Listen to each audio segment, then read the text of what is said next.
Okay, yeah, I know. Yes, yes. Yeah, you can hear me now? And if I talk like this?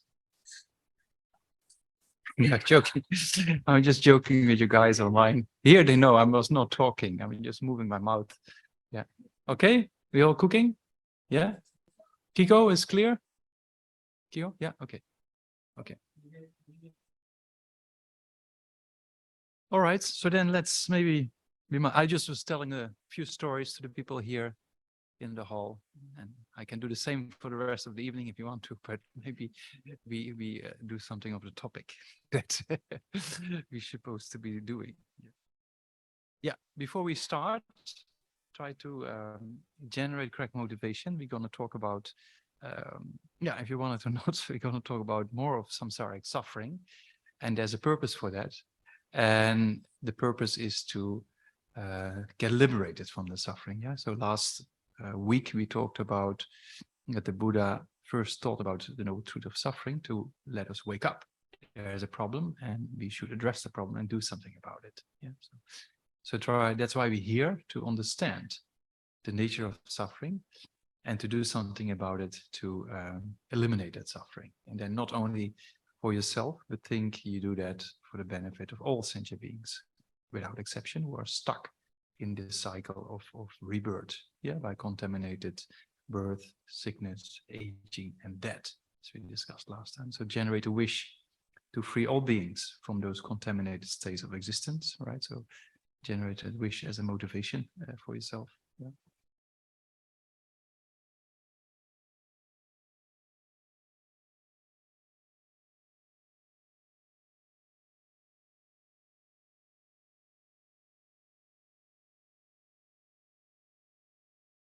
Yeah, and then imagine in front of yourself Sakyamuni Buddha, surrounded by the masters of India, Tibet, and the other Buddhist traditions.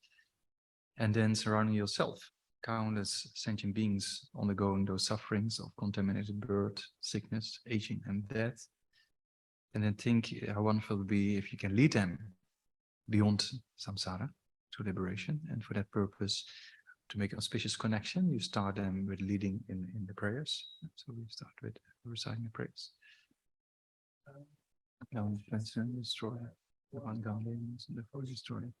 Completely perfect, can be in knowledge and good conduct. Sagata, know the world, supreme guide of human beings to be tamed. Teacher of gods and human beings, to you the complete full awakened one. Be thou transcendent destroyer, the glorious conqueror, subdue from the psychic land. Prostrate, make offerings, and go for refuge. Founder, the thou transcendent destroyer, the one gone beyond, the full destroyer. Completely perfecting full awakened being, perfect in knowledge and good conduct. Sagata, know the world, supreme guide of human beings to be tamed. Teacher of gods and human beings, to you the complete, fully awakened one. Now transcendent destroyer, the glorious conqueror, the subdue from the psychic land, I prostrate, go for refuge. The untranscendent destroyer, the one down beyond, the full destroyer. Awakened being, perfect in knowledge and good conduct. Sagata, know the world, supreme guide of human beings to be tamed. Teacher of gods and human beings, to you the complete, full awakened one. And thou transcendent destroyer, the glorious conqueror, subdue from the psychic land, I prostrate, make offerings, and go for refuge. The indescribable, inconceivable, and inexpressible perfection of wisdom, unproduced, unceasing in the age of space, object of the new wisdom, to the models of the victorious ones in the three tribes, I prostrate. Tayata, gata gata para samgata bodhi so. Tayata, gata para samgata bodhi so. Tayata, gata para samgata bodhi so. Sangye, Chedon Zoni Sonam, Yanjo Bado Dani Gazoji, Dagi, Jujo Gibesona. Dola Penche Sangye Doba Jo Sangye, Chedon Zoni Sonam. Janjo Bado Dani Gazoji, Dagi, Jujo Gibesona. Dola Penche Sangye Doba Jo Sangye, Chedon Zoni Sonam. Janjo Bado Dani Gazoji, Dagi, Jujo Gibesona. Dola pensie sangye doba shoba. Chujuntu kange duzinizbe tawatanchi domche tamchi chujuntu ba godam de la chatsa. Yeah. So last week, we talked about the Four Noble Truths, right? In order to, to generate an understanding with the first truths, the truth of suffering and the true cause of suffering, we start to understand how we actually going around in samsara. Yeah, that was actually what we discussed last week.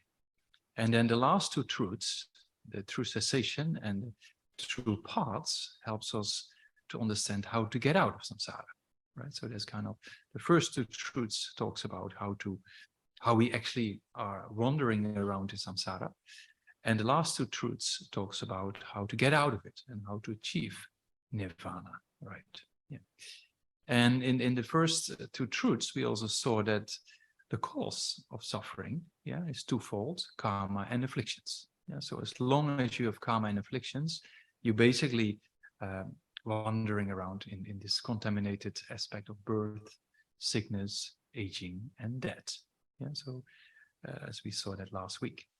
So what we also talked about is that the root of all this, all the afflictions like anger, attachment, jealousy, pride, or even things in modern times, low self-esteem, depression, anxiety, fear, is all rooted in this kind of concept of a self, right? Or a self-deceptive thought or self-perception.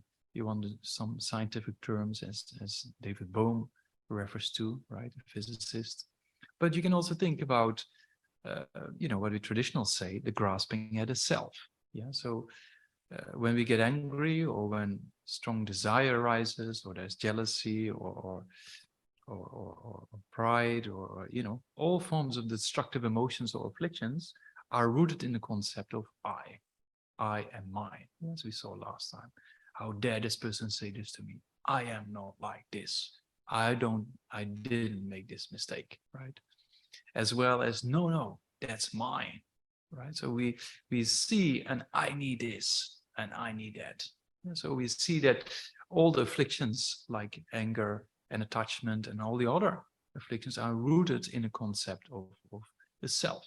Yeah, we also talked about a few very interesting scientific forms of research that actually prove the same thing, what the Buddha talked about 2,500 years ago, that all the sufferings we experience are rooted in this concept or misunderstanding of how the self actually exists. To apprehend the self to exist from its own side in a very solid kind of singular or a very solid kind of independent way. Yeah, that's how the I appears.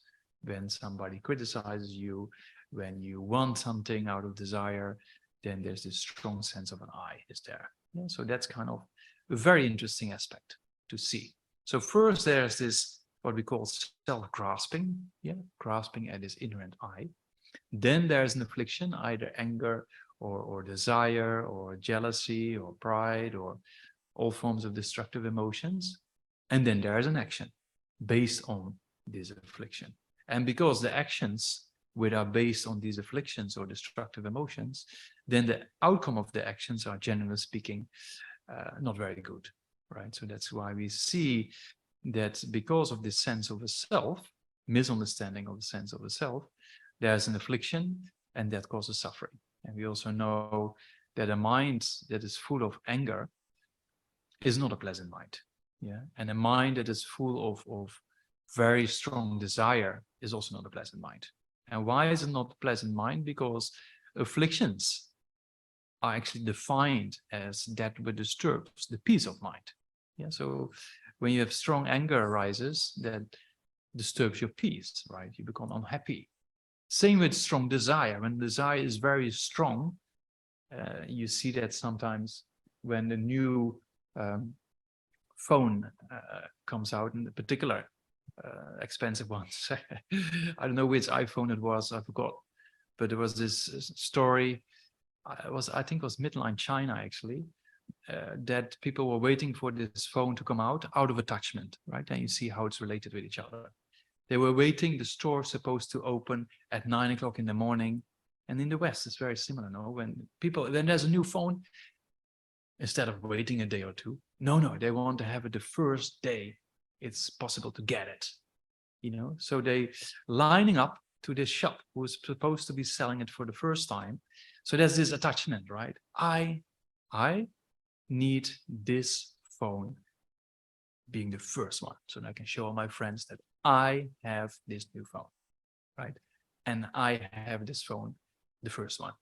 Yeah. So then people go to the shop, and then guess what? The shop doesn't open at 9 o'clock. So the people waiting there, they get very, very irritated.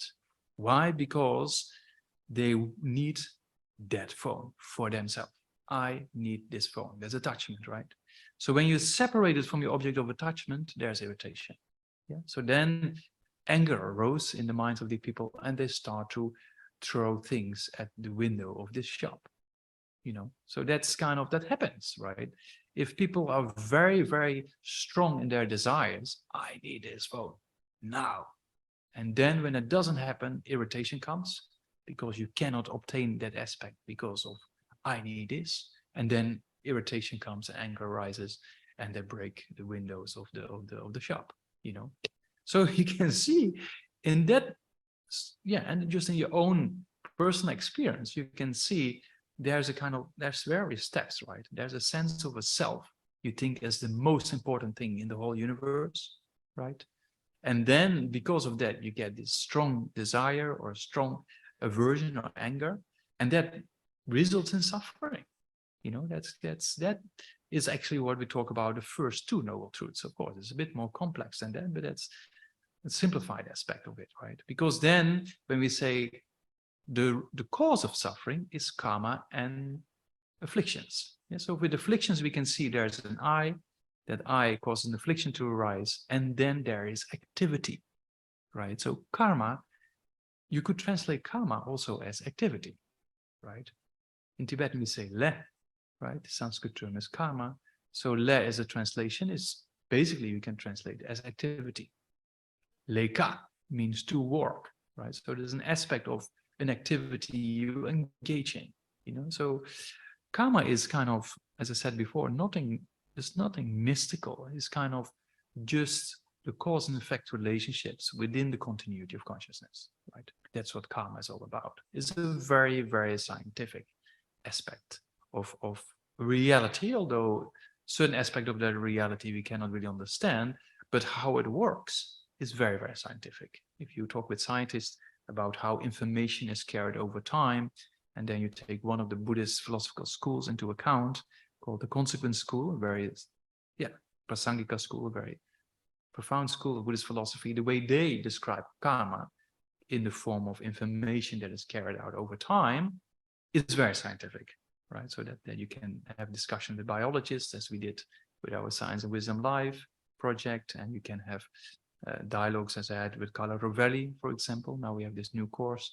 starting in September about, you know, quantum mechanics and Buddhist philosophy, together with Carla Rovelli, who's the world leading expert, so to say, in the field of quantum mechanics.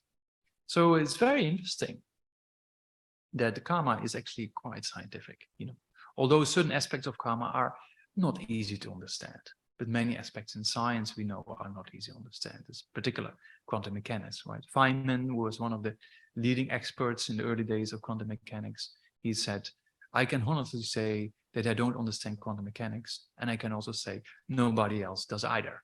Yeah. So that's kind of an aspect of reality we struggling with. Or certain principles, we have certain interpretations. So with karma is very similar. Certain aspects of karma we can understand. For example, that anger produces suffering, which is karma, right? Cause and effect relationships in our mind, that we can understand. But there are subtle aspects of karma which needs a little bit more thinking, you know, how and when and where did we create a cause to be here today? When did we first generate kind of an interest in being here? Then you say, yeah, I saw the advert, or I signed up when we started in discovering Buddhism. But where did that interest come from? And then, yeah, I met Buddhism some time ago, but where did that interest come from? And then you can go back and back and back to previous states of existence, and then it becomes very complex, right? So there's a cause and effect relationship between habituation patterns in your mind, between activities or inclinations to engage in activities in this life, which comes from a very complex system of habituation patterns over many, many lifetimes, right? So that's kind of how karma becomes very, very complex. Right? I always use an example of a kind of a computer model. When I was in my studies of hydrology, then we build these computer models to predict what will happen if you change a few variables in that program. Yeah. But if you have one variable that influences another variable, and because of that it influences another, it becomes a very, very complex system. Yeah, in the early days, that was in 1993 when I did this research, we had to, before office closes, we had to put the computers in calculation and then go back home and then let them calculate during the night. And then the next morning, you hope the computer didn't crash and you got some results, right? So now it's AI, it becomes all much faster, right? But in those days, like that. But it means it's a very, very complex system, you know. So karma is very similar to that. It's even more complex.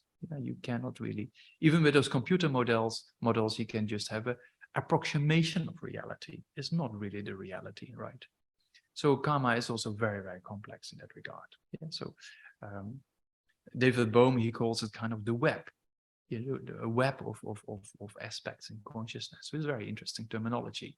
Yeah, a web of relations. In quantum mechanics, Carlo Rovelli talks about this web of relations. Yeah, there's nothing more important than the web of relations rather than the individual particles. So that kind of is a very interesting aspect. So you can see that because of this sense of a grasping at the self, then there is an affliction, either strong desire or anger or other forms of afflictions, and then there's an activity. Yeah, I shared you with a story about the person who was translating for our talks in the center prison in Bangalore, and then he killed another human being. Very nice person to talk with. He does a lot of good work in the center prison of Bangalore, but he said, I made a mistake. For 10, 15 minutes, I was not in control. I killed a human being. Yeah, so they can see out of anger, his mind was completely gone. There was this emotional hijack and he committed a crime of murder, right? So you can see that such a destructive act, which is creating negativities for the person he killed and for himself, right? So that is what we call karma, an activity that is created by a particular affliction in his mind, in this case. Yeah, so that's, karma is nothing else than activity, which can be physical, which can be verbal, or it can be mental. Yeah, we have physical activities, verbal activities, and mental activities. And when you engage in one of those activities based on an affliction, then the outcome is negative. That's kind of a few aspects we discussed last week. And I was thinking maybe we do a short meditation on that or contemplation on that to examine for yourself if this is all true or not. Yeah, because I'm just sitting here blah blah blah and telling you the things I think is the Buddha said. But you have to examine, right? Is this really true? That's the Buddha said, don't accept my teachings. You have to analyze if this is reality or not.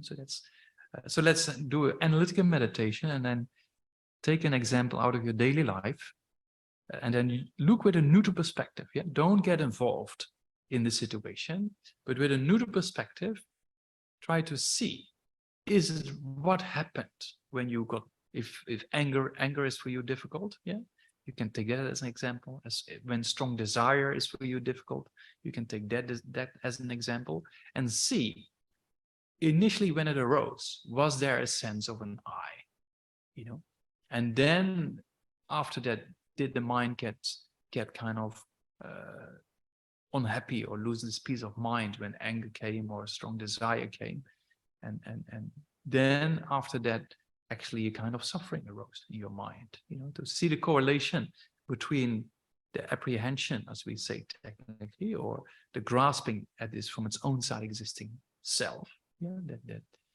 is this narcissistic kind of aspect of I, and then see how that actually influences an affliction like anger. How dare this person say this to me?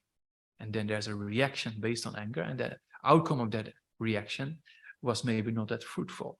Yeah, so try to do that. So before we engage in that analytical meditation, let's first do the concentration meditation as we normally do, right? So that we do with counting of the breath, yeah, and then make sure when you count the breath, you be aware.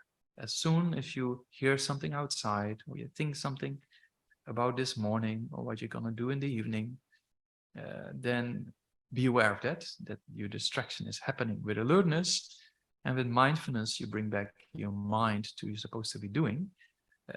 That is a counting of the breath. Yeah? So let's do the concentration meditation on the counting of the breath.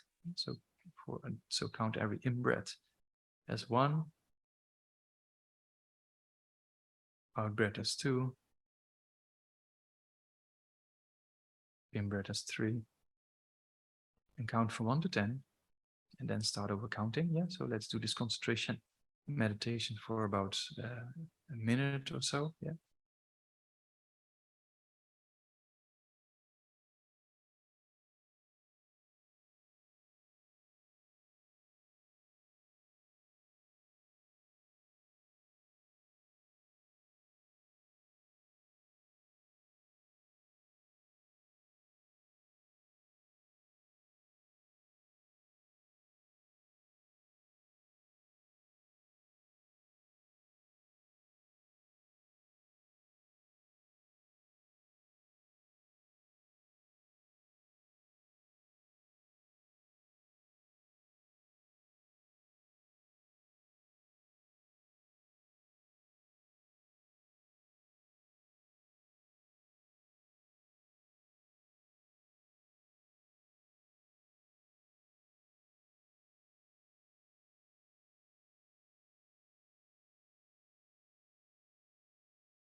Then when the mind is settled down a bit, then imagine in front Sakyamuni Buddha, about a body's length away at the level of your eyebrows. Yeah? And if you can't visualize it very clearly, then just have the faith. The Buddha is there, if you like. Yeah?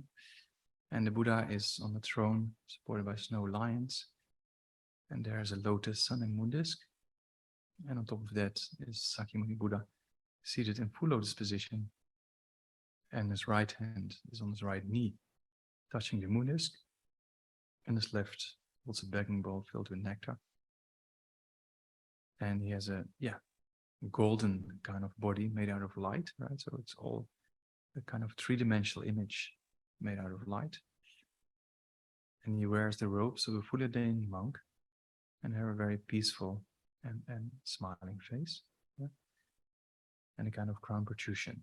So think that the Buddha is like that in front, and if you like, you can build up the visualization in front of yourself.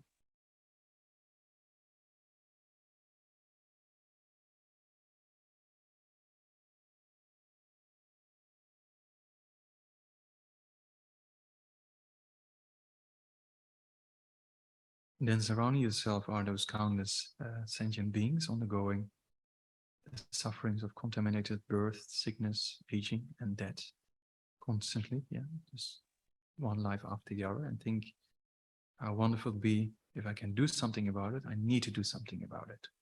Yeah, and then request the Buddha in front to bestow blessings and inspirations to be able to do that. You know? So you make a request to the Buddha like this.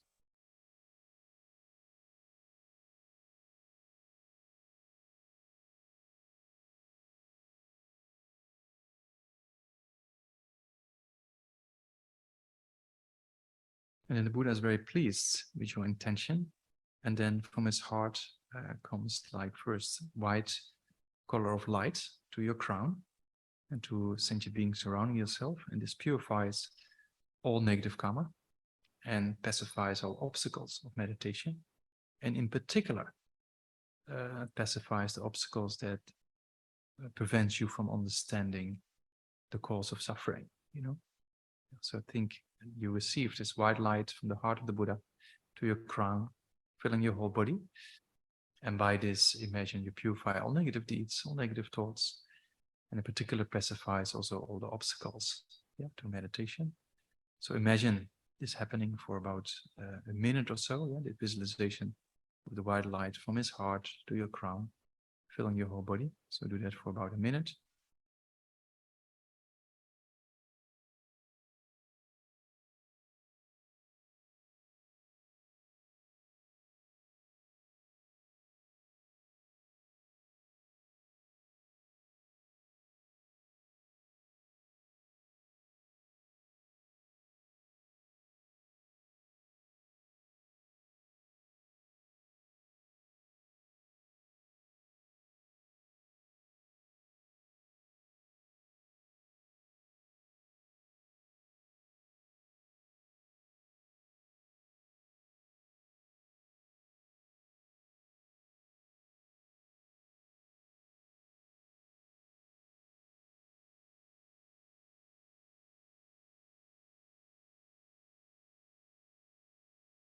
And then think you're completely filled with this white nectar light and completely purified, and all obstacles are completely pacified.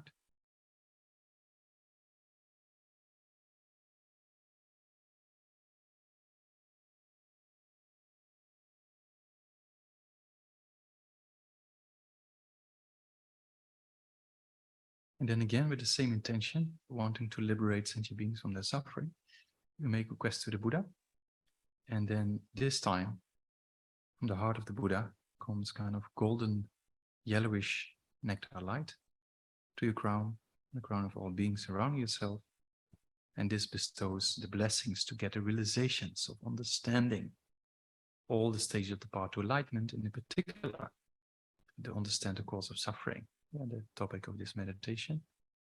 So imagine from the heart of the Buddha, this yellow golden light to your crown, filling your whole body. And then think you receive the blessings to get realizations. Yeah, so also let's do that visualization for about a minute.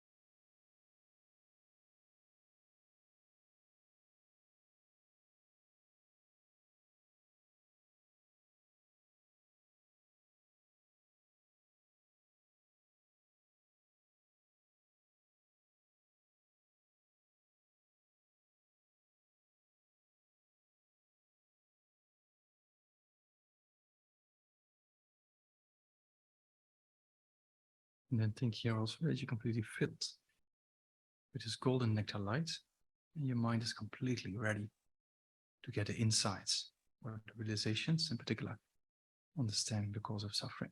And so think that actually happened, that potential is generated in your mind.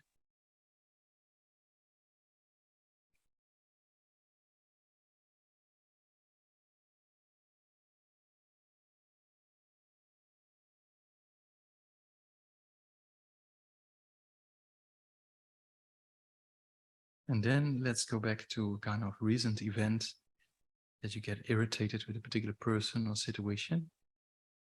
And somebody said something to you, or you heard something, or that disturbed your mind, and try to see from a neutral perspective, right? Don't get involved again anymore, just from a distance. Look at it. See how there was a sense of an I first.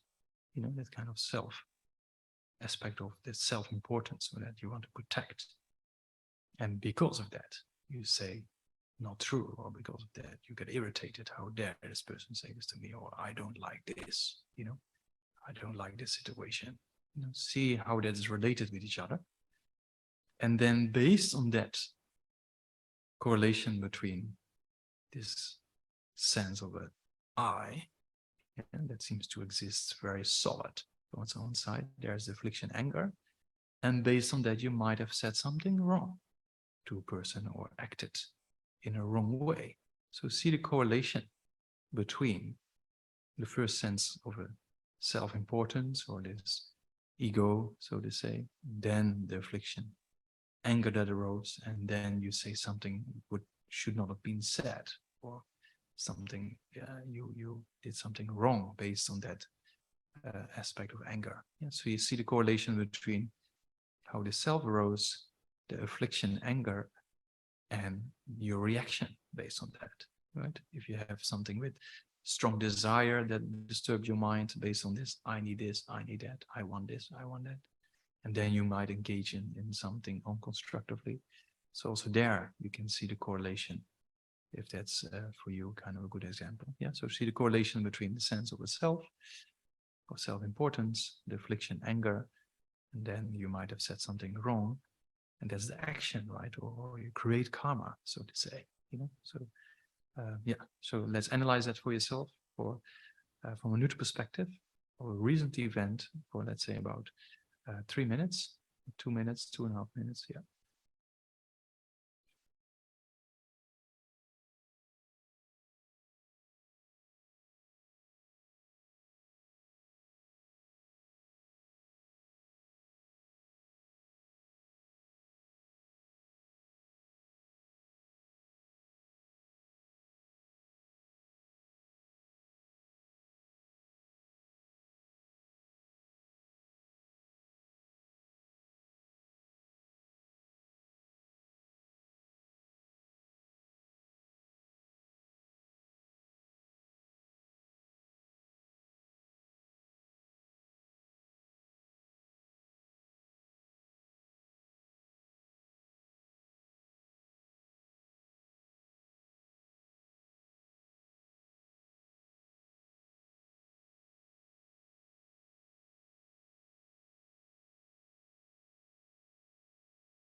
And then try to have a kind of conclusion, right?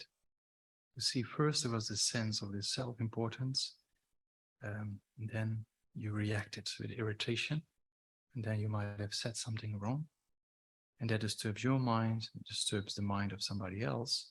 So see the correlation. You know, it's really true. First as a step is this I that arises, self-concern, then there's irritation, and that's kind of causing suffering, right, to oneself and to others. And after that, you might have worried about it. Oh, I shouldn't have said this. So the rest of your day is actually more or less disturbed, right? So see how the correlation is related, and then come to that conclusion that there's first this sense of a self, then there's this affliction, anger, then you do something wrong, you regret, and that causes suffering. Come to the conclusion that it's really true. There's first this self of a sense of an I, then affliction, anger, and then that causes suffering. That's how it works, you know. So if you come to that conclusion, then you focus on that for about half a minute.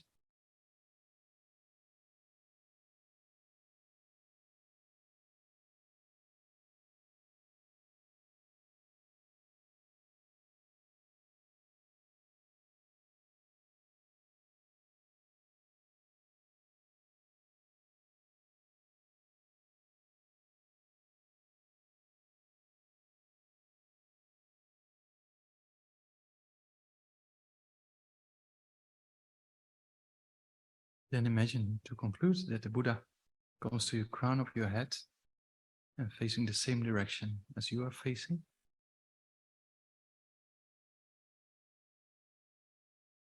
And then imagine the throne dissolving into the lotus. And the Buddha becomes smaller and smaller. Ascends to your crown, throat. And then at the level of your heart, dissolves into light and becomes one with your own mind. You can imagine your mind merges with the qualities of the Buddha. You know, you feel a little bit of bliss or happiness at the level of the heart when that happens, right?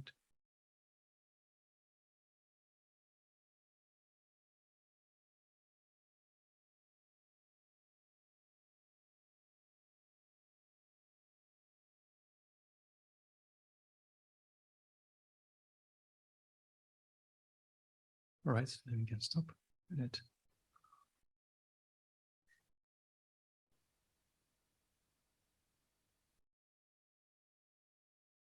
So yeah, we once a while we do a meditation like this, and that actually gives us an opportunity to transform the mind, because normally our mind is occupied by the affliction, right?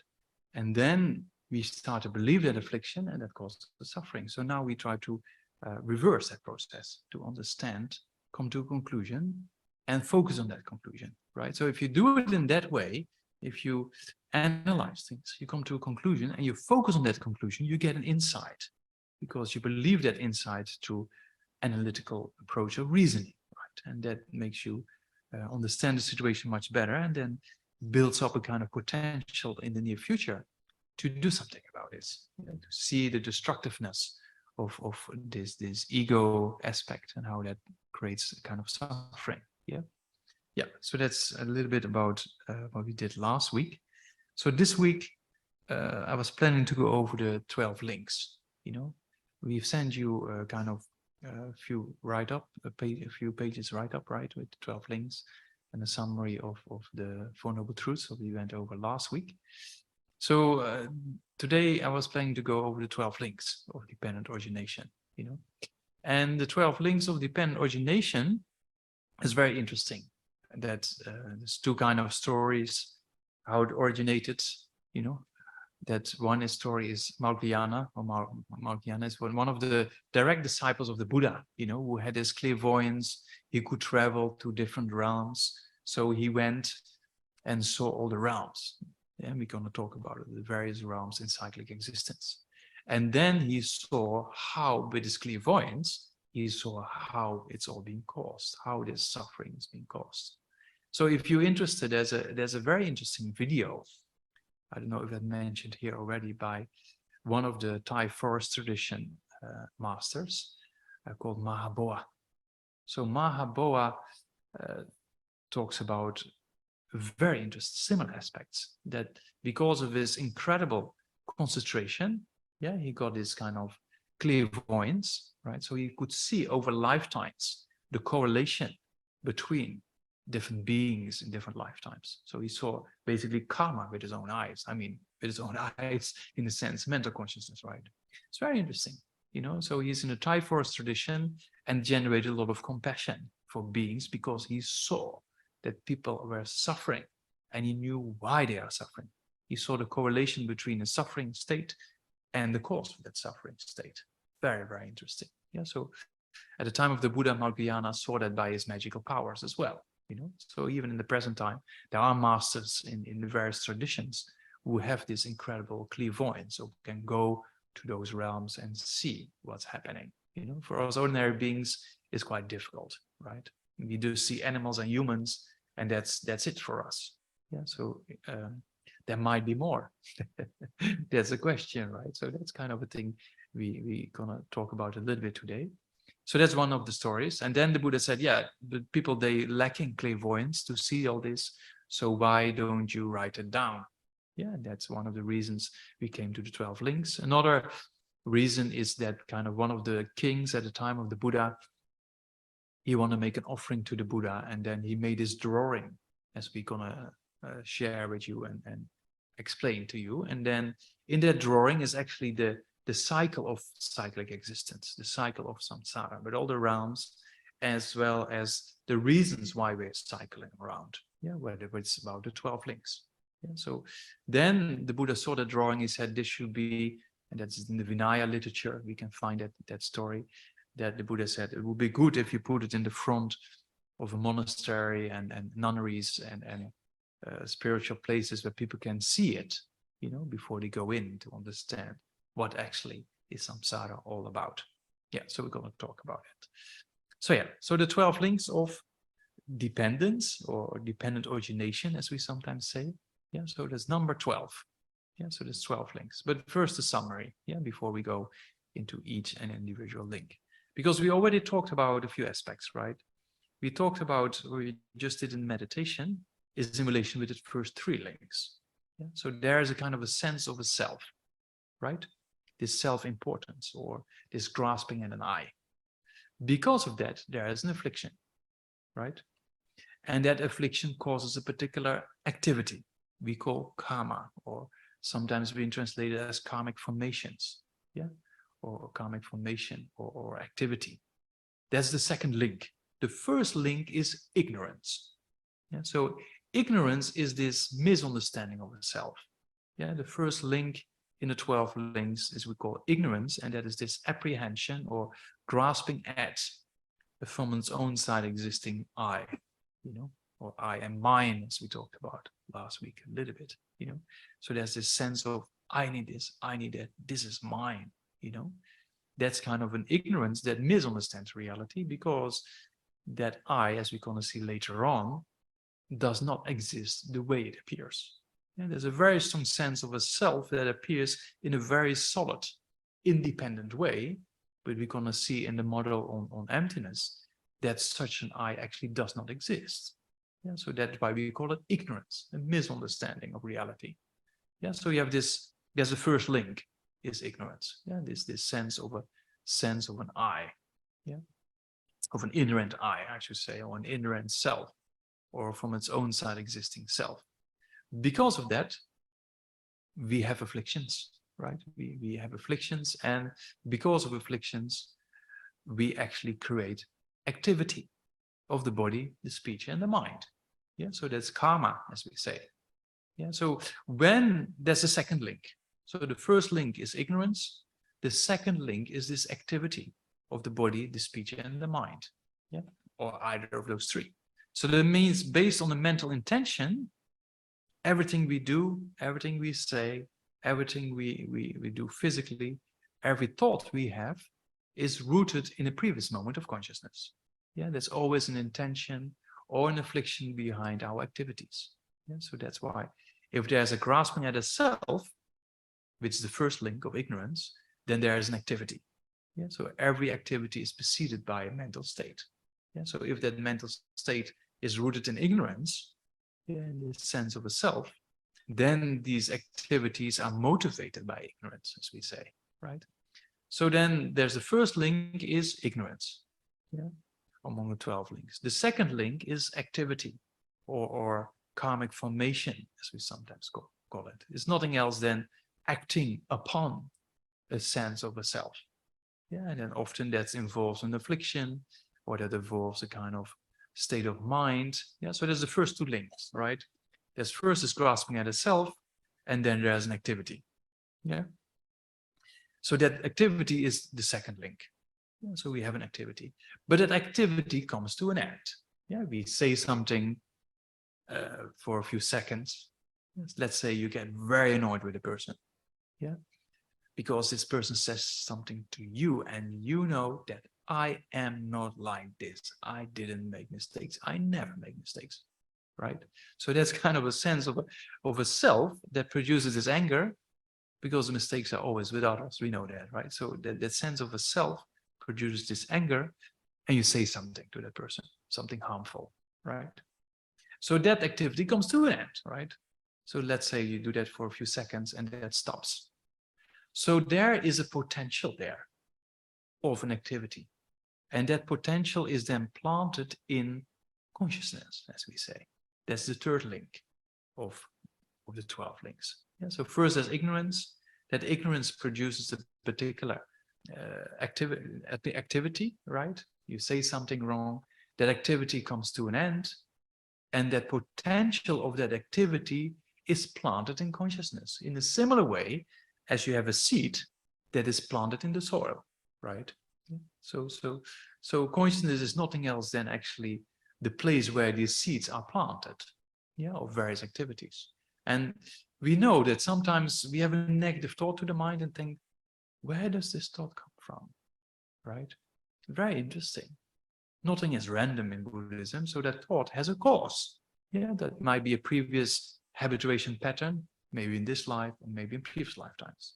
So that means that we have various kind of thoughts that come to mind based on these previous activities. So first there's the sense of a self, then there is an activity, that activity comes to an end, and there's a potential in the form of a seed, you could say, right? And that seed is planted in the field of consciousness, you could say, right? There's much more sophisticated explanations for this, really in accordance with the scientific findings or the scientific world, but yeah, we do that another time. Just first get a layout of the 12 links, right? So there's a sense of a self, then there's an activity, yeah, and then that activity comes to an end, and then that's planted in consciousness. So consciousness is the third link in the 12 links, yeah. So then you have a potential sitting there. For example, you get angry at a person, you shout at the person, that basically can create a habituation pattern to do that again, right? That's one aspect of karma, to engage in a similar activity as you did before, you know? So in the early days, now they come back from that, but in the early days, there were these weekends you could pay a few €100, and then it was before the euro it came into existence, I think. But yeah, you could pay quite a lot of money for a weekend to punch a few pillows and express your anger, release your anger, and you feel great after that, they thought. It's a very temporary solution because, and if you pay a little more money, you could throw TV sets and you know, it depends on how much you want to pay, right? So it doesn't really work. It's just a very temporary thing because you build up another habituation in that weekend to anger, right? Even in behavioral science and psychology, they came to the conclusion it doesn't really work. It's a very temporary thing, you know? So that means that where do those states of mind come from and those activity come from? It's from previous potentials, right? You have this potential in your mind, and that's why we can remember things. Same as you look at the screen or you look at the altar and then you close your eyes. So your consciousness seeing the screen or seeing the altar, that consciousness, that eye consciousness stops when you close your eyes, right? But when you close your eyes, you can still remember what you saw.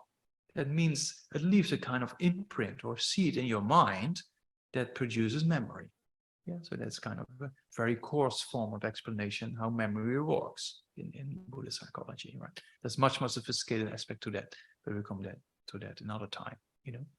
So karma is kind of, so you can see those first three links are related with there's a sense of a self, and then there's a kind of mind, state of mind. So first we talk about negative karma, right?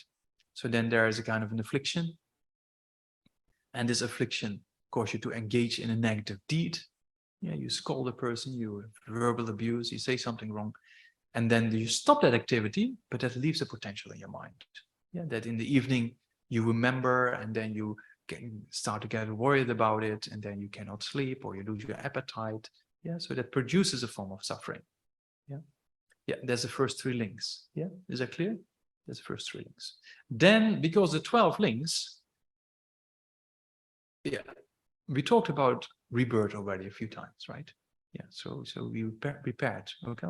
We were prepared or not prepared for reincarnation. Yeah, so with reincarnation, the continuity of consciousness, there is no beginning of consciousness and there's no end of consciousness, right? We cannot find a beginning of consciousness and we cannot find an end. Yeah. So the contaminated consciousness, that has an end, but consciousness itself can never be stopped. You know, even when you go to sleep, you might stop your sensory perception. you know, you don't hear things, you don't see things, you don't smell, taste, or feel things when you're in deep sleep. Sensory perception stops. But mental consciousness is active. Mental consciousness you can never stop. Yeah, sometimes it's more dormant, and other times it's more manifest, like in the dream state, for example, it's more manifest. But you cannot really stop consciousness. Yeah, consciousness is something that, yeah, is there since the beginner's lifetime, and there's no end to it. You know, the continuity of consciousness, so to say. So that means that all those potentials you have in your mind from all those activities in this life, previous lifetimes, you can imagine it's quite a lot, right? Because in one lifetime, every second, there's mental activity. We think about things, we have a feeling about things, we perceive things, we understand things, or we do not understand things. Yeah? So that means every second there's activity, mental activity for sure. Yeah? So that being the case, that those seeds in our mind are infinite in number. Yeah, we have engaged in infinite activities in the past. Yeah. So then when we die, because the 12 links actually talks about how are we cycling around in samsara, right? Samsara means cycle. Yeah. So how are we actually cycling? In Tibetan, we have kor as a verb and kor as a kind of noun. Yeah, so that means samsara can be a noun, normally when we talk about samsara in general, but can also be used as a verb, the way you're cycling around in samsara, right? So the way we're cycling around in samsara very much depends on our state of mind when we die. Yeah, when you die, then your next rebirth depends on the state of mind at the time of death. That's why we say it's very important to make sure a person dies peacefully. Yeah, so if you with another person, then don't force Buddhism on that person when the person is not a Buddhist. That doesn't work, right? So whatever for that person is something spiritual or non-spiritual, or if it's a non-believer, try to enhance positive states of mind in that person's consciousness, like loving kindness, compassion, thinking about others, or caring for others, or gratitude, whatsoever. Yeah, that's very important to generate positive states of mind, because very similar when you go to bed and you go to have a dream, the dream is often influenced by your state of mind just before you fall asleep, right? So that is very similar in the death process. Yeah, so that's why the way we think when we're dying is crucial, you know, because at the time of death, same at the time of before you enter a dream, you can activate certain kind of these seeds in your mind. Yeah, we just talked about there's ignorance, then there's an affliction, there's an activity that stops, comes to an end, and that leaves the seed or potential in your mind, right? And that potential can be activated at the time of death. In a similar way, it can be activated in this life by reading a message of a person you're annoyed with, and because of your habituation of the last few days, the moment you see the name of that person, generates such much anger in your mind, or aversion, or kind of irritation or jealousy or whatsoever. It's just a name, right? But why does it generate this strong kind of reaction? Because of your habituation patterns, right? And those seeds are there, and they get activated by seeing a name of a person, right? So that's kind of very strong. So at the time of death also, these kind of activities get activated.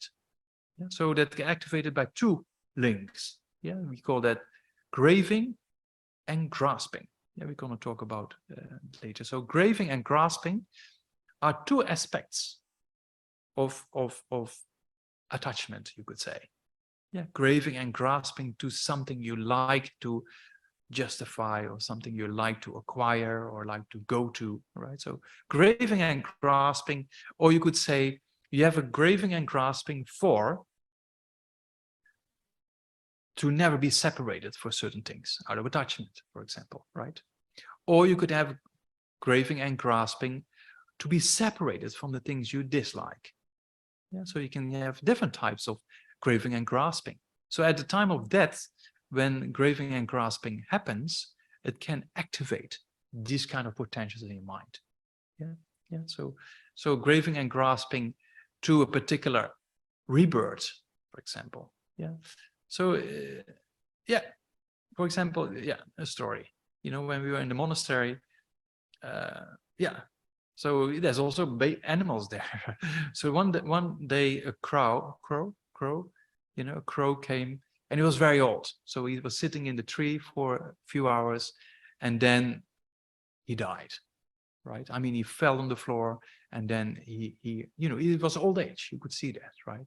And then those nasty little ants, they start to bite. Very, very. When we go for our snooze, or in the monastery, it's hot in South India, and then after lunch you feel a little bit, dull. So we have a siesta for not too long. It's good to have. For my Spanish friends, I always tell them not to have a siesta. Is very healthy. Also, there's very scientific backup for that. But as long as it's not too long, because the siesta is too long, you get very dull. Yeah. So is it 15, 20 minutes? It's very, very beneficial for the mind to get clarity again, and you get less tired in the evening.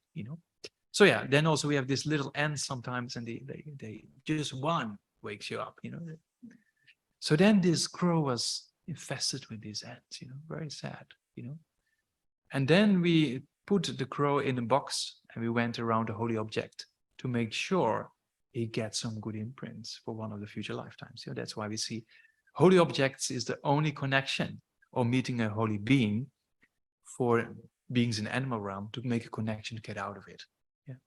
But then there was a few, just he was dying, we could see that, And then there was a few crows passing over, and they made a sound, wah, wah, wah, And then this crow was dying, looked up and died.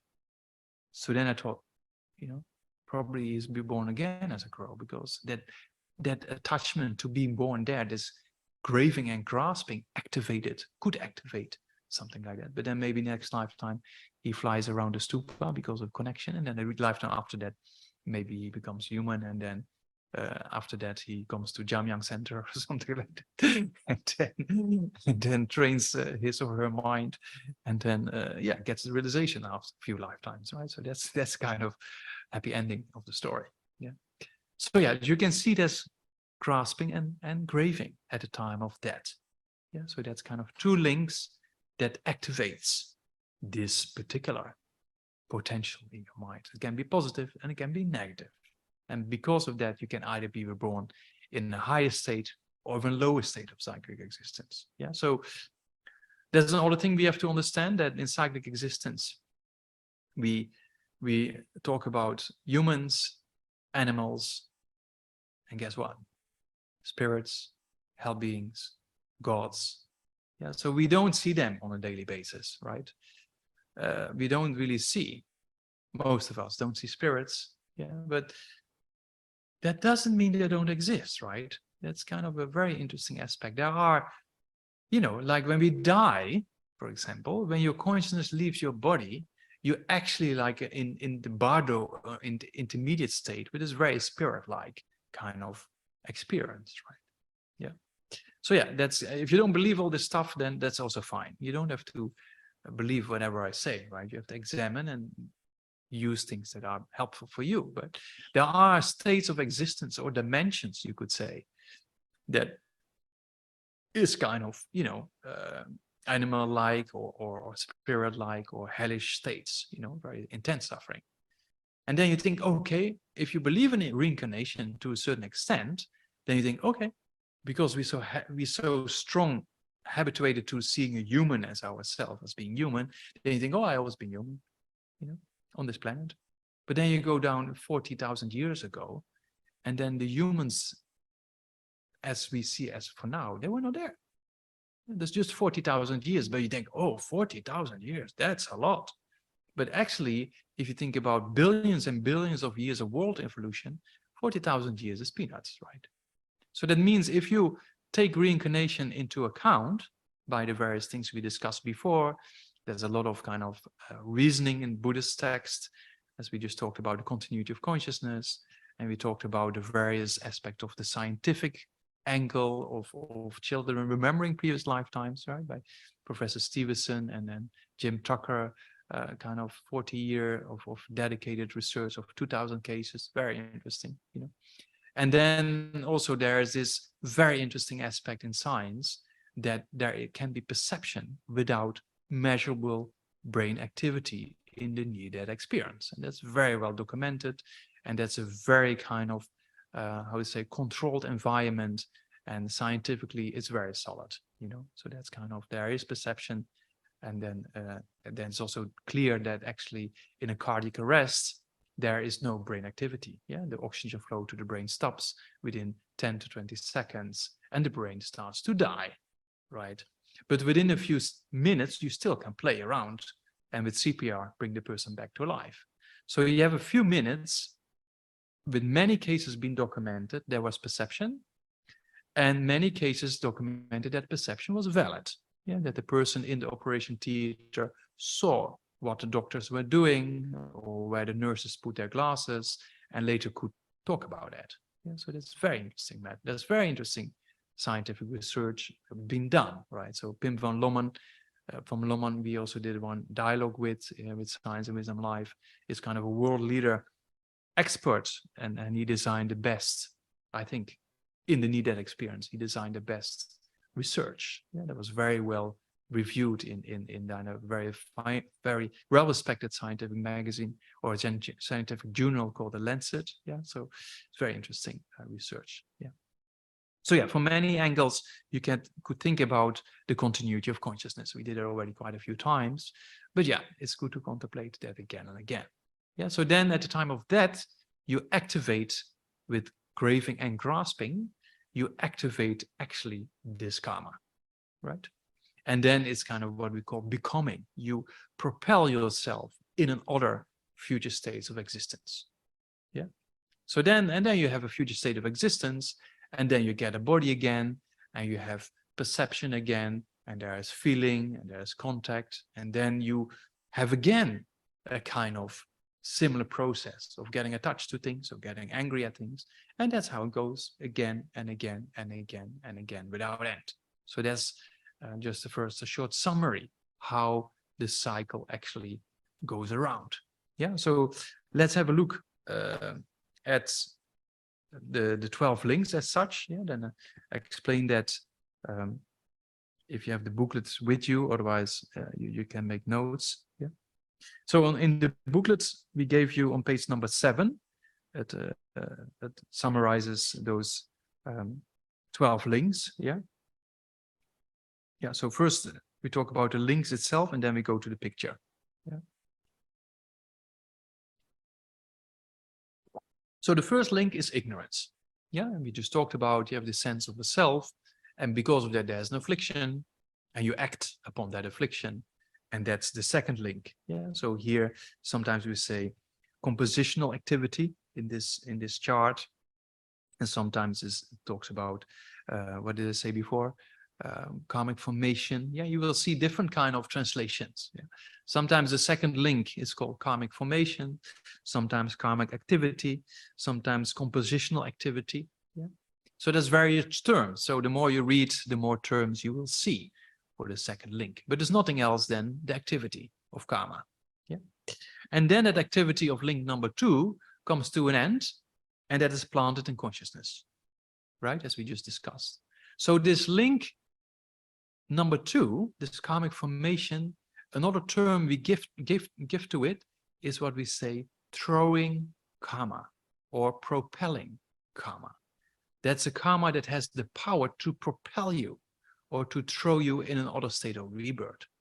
Yeah, so that's what we call the second link. Yeah, we come to that. We come back to that, the meaning of throwing karma or propelling karma. Yeah, that in the 12 links, there's all kind of types of karma as we discussed in the model on karma, but in the 12 links we talk about very strong forms of karma that can actually throw you in another rebirth, so to say. You know, yeah. So yeah, that kind of strong karma we call throwing karma or propelling karma. It propels you in another rebirth at the time of death, right? So that's kind of the second link, right? And that potential is planted into consciousness. the 12, the third link. Yeah, so that's link 1, ignorance, link 2, composition of factors, or sorry, composition activity or karma. And then link 3 is this consciousness, is planted in consciousness. Yeah. And then when you are reborn in the next life, you have link number 4, which is, we say, name and form. Name and form is referring to the body and the mind, basically. Yeah. So form is the physical body we take in another rebirth. Yeah. And name is the mental aspects of consciousness and the mental factors. Yeah, that's all included in name. So name and form is basically referring to our body and mind in the next life. Yeah, so name and form is the body and the mind in the next life. Yeah. Yeah, so then because you have a body and a mind, that means you also have link number 5. So link number 5, we say the 6 sources or the 6 roots of consciousness. Yeah, we know we have 4 sensory perceptions and 1 mental consciousness, right? Yeah. So these kind of 6 types of consciousness that actually talks about link number 5. So you have a body, you have sense sources, or you have kind of physical aspects of this 5 sensory consciousnesses and the mental aspect, right? Yeah. So that's what we call name and form. Yeah. Sorry, name and form. And because of you have your body and your mind, you have link number 5, which are the 6 sources or the 6 forms of consciousness and their basis for consciousness. Yeah. Yeah. So then, because you have consciousness, there is contact with an object. Yeah, it doesn't mean when I want to see the color and the shape of this cup, it doesn't mean that a cup and it should be in my eye. The contact means your consciousness meets the object. So I can meet the object like this, right? That's what we call contact. Contact doesn't mean that your eye has to physically meet, right? That's just that it meets an object, and that's why you can see, oh, cup, or it meets the sound. Now there's no plane, but sometimes there's a plane. Yeah. So then you can hear the sound, right? Yeah, so that means it's not that your ear is meeting the plane. Luckily, it doesn't happen. But I don't know. Maybe it's nice to fly in the sky, but yeah. But it means the sound. Yeah, the sound is being here, right? So there's contact. Yeah, the aspect of contact. And because we have consciousness, we have a body and a mind, as we say, right? Name and form in link number 4. And we have the 5 sources, link number 5. And there is contact. Our consciousness is in contact with a particular object, either pleasurable or unpleasurable, yeah, or either happiness or suffering or neutral. Yeah. So we have various types of feeling. Yeah. So the feeling arises as soon as we have an object meeting our consciousness. There are no types of consciousness without contact and without feeling. Yeah. Sometimes feeling is more dormant. Sometimes feeling is more manifest. You cannot prevent to have feeling, right? So there's very interesting meditations. Just observe feeling. Yeah. If you just observe feeling, if there's feeling of pleasure and you just observe it, then you don't have the attachment, right? If there's a feeling of suffering and you don't get completely influenced by it, you have a neutral perspective, then there's no irritation. So that feeling you cannot prevent, but how we react to feeling, that we can prevent from happening, right? So that's very interesting meditations on this kind of training the mind in observing feeling and just don't react, good or bad or this or that, because feeling you cannot prevent. To come in contact with an object, you cannot prevent. Yeah, so that's kind of a few aspects there. Yeah, okay, so link 4 talks about name and form. Link 5 talks about, consciousness and the basis of consciousness, so to say. And you come in contact with an object, which is link number 6. Yeah. And then because of that, there's a feeling. And you cannot prevent feeling from coming into being. Yeah, yeah. So then what happens? Then we just talked about graving and grasping, right? So if you have a feeling and there's a feeling of attachment or strong desire, you first have craving and then you have grasping. Yeah, craving is less strong, grasping is stronger. Yeah, it's two types of attachment. Yeah, craving is kind of less strong attachment and grasping is much stronger. Yeah. So because of craving and grasping to the things we like out of attachment, yeah, we might activate certain potentials in the mind, right? Or when we crave and grasp for the separation of things we do not like, yeah, with aversion, for example, we like to be separated from things, and we can also crave and grasp for that, right? Yeah, you see that? Yeah, so craving and grasping are two types of actually attachment to either be with a particular object or to be separated from its object, yeah, depending how that object appears to your mind. Yeah, either the object produces happiness, then you crave for it in wanting to be with the object, and when the object that appears to your mind produces suffering, you crave for want to be separated from that object. Yeah, and if you crave for to be with the object, but you cannot be with the object, there's a kind of suffering there. If you grasp or crave and grasp for the separation of suffering and you cannot, then there's also a reaction. That's why we get angry. You know, when we, so this story about this mobile phone, people waiting for the shop to open, right?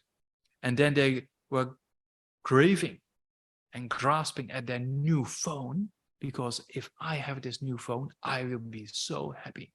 But that's the question if that's really the case, right? But anyway, that's how the mind in afflictions operates. You know? So then you have this craving and grasping to be with this object, and then the shop doesn't open, so you get separated from the object. So irritation comes, and you don't like because you crave for the separation of this irritation, yeah, of not want to be with your object, and then you have this irritation of anger coming, right? You see that a little bit? How craving and grasping can have an aspect of craving and grasp to what we like to be with, and craving and grasp at something we like to be separated from. Yeah, yeah. So that's craving and grasping. So then, at the time of death, this craving and grasping activates a particular karma, right? It's an activator. Yeah, and that activates karma until link number 10, what we call potential existence or becoming. Yeah, or sometimes we just say existence or becoming. Yeah, so existence or becoming, yeah, is actually the activated aspect of karma. Yeah, we talked about before in the first 3 links, remember, ignorance, activity, and consciousness, right? That there is a kind of ignorance or grasping at itself, and then we act, and that act comes to an end, and that the seed is planted in consciousness, remember? That's what we called throwing karma or propelling karma. Yeah. So that means that potential is sitting there to throw you another rebirth. It's just a potential, nothing else, right? So then with craving and grasping, that potential gets activated, and then in link number 10, what we call potential existence or becoming, it becomes what we call establishing karma. It actually establishes the next rebirth, yeah, because you activate this propelling or this throwing karma that has been created in the first 3 links, right? You now activate with link number 8 and 9, craving and grasping, and because of the activation, it actually establishes it. So in a similar way, if you have a seed, that's how the Buddha also explained the 12 links. If you have a seed, right? If I have a seed for a corn plant, for example, I put it here on the table, nothing will happen. But the potential is there in the seed, right? Yeah, so that's the seed at link number 2. That is just sitting there in your consciousness in link number 3. But it doesn't do anything. Why? Because there are no corporate conditions for it, you know? But then when you put it in the soil with some fertilization, heat, and moisture, it will grow, right? Yeah, so the heat, moisture, and the soil is basically this craving and grasping. Yeah, that's actually the corporate conditions for that seed to produce an effect. Does it make sense or not? Yeah. And then when it produces an effect, that's what we call link number 10 of becoming. Yeah, that's actually producing the activates the potential, and the seed starts to grow into a sprout. You see that? Yeah, so with future lifetime, it is very similar. You have this potential in your mind, you activate that potential at the time of death, and then the next rebirth becomes to be established with link number 10, what we call potential or potential existence or becoming. Yes, a little bit clear or not? So the 12 links, don't worry, you won't get it in this evening. That I have to promise you already. Yeah. When I was young and it was studying the Lamrim, it took me quite some time to understand the 12 links. Yeah, at least don't think, oh, I don't understand it. Oh, put it all aside. Oh, no. Don't think like that. Just at least go to it one time, and then we go to it next week. We repeat it again, you know, and then in a question answer session discussion, you go over it, you read more about it, and you hear things about it again and again, and then slowly it sinks in, right? So it's a very difficult. It's like it's explaining whole samsara, right? So you cannot imagine that you would able to understand it in one Thursday evening in within an hour or something. That's not going to work. Yeah, but at least you get a little bit idea. Then you read. Yeah, so read this kind of a few pages. It's not much, and then try to read something around it in the suggested readings or in other kind of Lamrim books. Yeah. And then we talk about it again. Yeah, so it's a slow process, right? But you have to also have this mindset that's a slow process, right? I say always, relax, take things one step by step and take it easy. If it's a little bit too much for you, put it aside and go back to it later on, right? That's the right approach. Yeah, just don't expect to completely understand it in the first reading. And otherwise you just put it aside. Yeah, make sure you have this kind of relaxed atmosphere. Okay, I didn't understand yet. Okay, put it aside, read another time, ask some more questions, and then slowly it sinks in, right? Yeah, that's because the 12 links is a very, you know, we do it in one session. You know, in the monastery, we study the 12 links in a little bit more detail then, of course, for what is it? Let's say 2-3 months. Yeah, so you can imagine that in one evening session, you won't get the whole thing, right? That's pretty clear. But at least you get the structure and the overview a little bit. And then you read around it and slowly you start to understand more of it, right? It's very important to not get lost and give up and think, oh, this discovering Buddhism, I'm still discovering things, but it's actually very complex and I might well put it aside. I said many times, that's not the right approach, right? So we keep discovering, and that's what it is, right? You discover every time you read, you discover something new. You know, that's how it is, you know. So have this kind of mindset, and then you will see after you finish, like that's why discovering Buddhism, you know, I rather invest in kind of longer term kind of courses, because then you build up an understanding of Buddhism. And there's many people who do a weekend here, do a weekend there, but they never really get a structure going, right? So that's why discovering Buddhism gives you a very good structure of the basic principles of the Lamrim, as we call it, right? Or the stage of the path to enlightenment. So if you just keep going like this and go back and forth, then slowly your mind shapes the understanding of all these aspects of of Buddhism, you know. Yeah. Okay, so then you create this potential in your mind, yeah, and that gets activated time of death, and then you establish a rebirth. Yeah, and then link number 11 is birth. Yeah, you are reborn. Yeah. So when you're born, you know you're going to die. Yeah, that's given. As soon as you are born, you're getting older and older and older, and eventually you die. And that's what link number 12 is all about, right? Old age and death, or aging and dying. So we go a little bit over time today, is okay, because we started 10 minutes later. Is okay? Yeah. Because I want to just look at the picture. Yeah, so now I got a little idea. Yeah, so maybe 10 more minutes is okay? Yeah? Yeah, okay, easy group. Yeah. So I can take it easy, yeah. Otherwise I have to rush. Yeah, you have, sorry, yeah. So that's also how the Buddha did a screen share. Sorry, the Buddha didn't do a screen share, but you know, at the time of the Buddha, they had this kind of roll paintings. You know, we have those roll paintings on the wall. You see, it's kind of painted on cloth, and you roll them up so you can carry. So the time of the Buddha was very similar. The skull paintings. So we carry, and then you go to a village. You take out the painting, and then you just explain. There was no screen share, and there was no screens. First of all, yeah. So if you look at that picture, let's start in the center. You know, in the center, we talked about previously,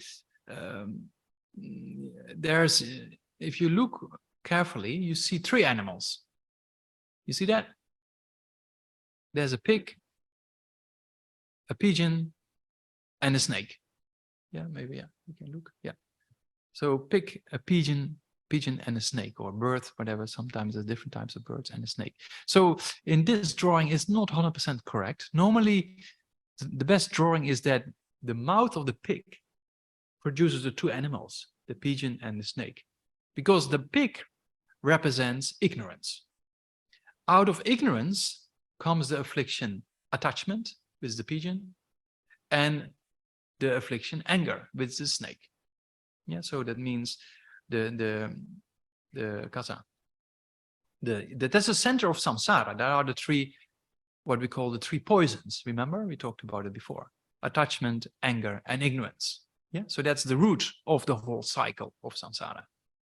Then you create positive and negative karma. Yeah, so you see a dark side and a light side. That does nothing to do with the color of the skin. That's also very important to know, because we know when we dream, for example, about light things, then it talks about, you know, bright things, that talks about something uplifting, right?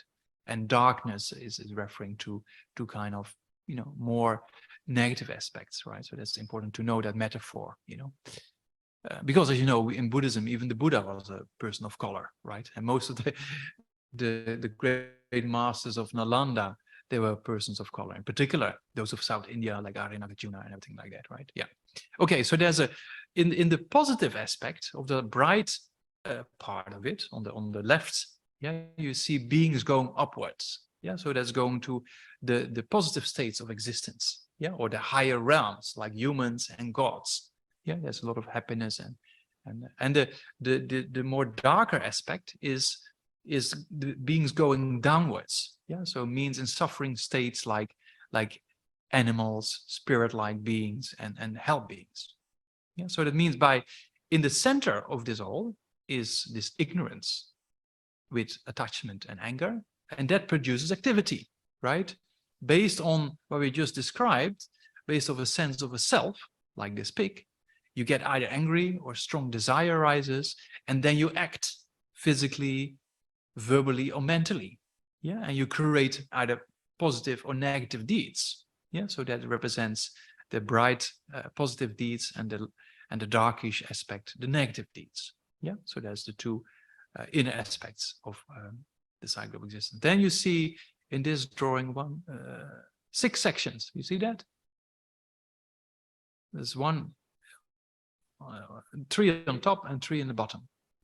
So the 3 on top are the higher rebirths of humans and the god realms. There's various god realms, you know, there. So that's basically, yeah, you can go in great detail, but for the time being, just think there are 6 realms in samsara, right? 6 kind of worlds, humans and various god realms. Yeah, so that's kind of the top 3 kind of sections. Then you go down, there's also 3 sections.